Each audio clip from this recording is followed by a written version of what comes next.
Hello friends, welcome to Vema creation. இப்போ பார்க்க போகிறது கேரட் அண்ட் கேப்சிகம் தோசை எப்படி பண்ணலாம் பார்க்கலாம் வாங்க. அதுக்கு தேவையான பொருள் ஆனியன், கேப்சிகம், கொத்தமல்லி, அதுக்கப்புறம் தேவைக்கு ஏற்ற ஆனியன் கேப்சிகம்லாம் எடுத்துக்கோங்க. கேப்சிகம் கொஞ்சமாக எடுத்துக்கோங்க, சும்மா டேஸ்ட்டுக்கு ஏற்ற காரத்துக்கு ஏற்ற மாதிரி.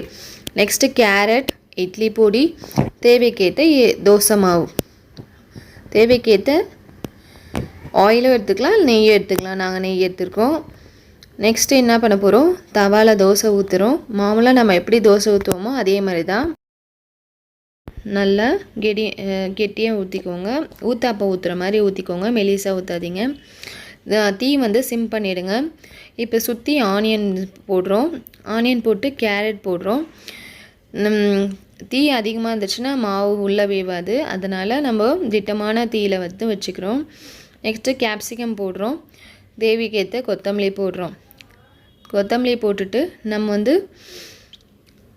இட்லி பொடி கொஞ்சோண்டு தூரம் நல்லா காரசாரமாக நல்லாயிருக்கும். இட்லி பொடி போடும்போது டேஸ்ட்டு போட்டு அப்புறம் நம்ம என்ன பண்ணுறோம், சுற்றி நல்லா ஸ்ப்ரெட் பண்ணி விட்டு கொஞ்சம் நெய் போடுறோம். அந்த தோசையை சுற்றி நெய் போட்டுட்ருக்கோம். நெய் போட்டுட்டோம். நெக்ஸ்ட்டு என்ன பண்ணுறோம், தோசை வேகிற வைக்க வெயிட் பண்ணுறோம். தோசை வேந்தோடனே அதை திருப்பி போட்டு நம்ம எடுத்துட வேண்டியதுதான். சுவையான கேரட் கேப்சிகம் தோசை ரெடி. ரொம்ப சிம்பிளாக ஈஸியாக செஞ்சிடலாம். பிடிச்சிருந்தால் லைக் பண்ணுங்கள், சப்ஸ்கிரைப் பண்ணுங்கள் வீமா கிரியேஷன் சேனலுக்கு.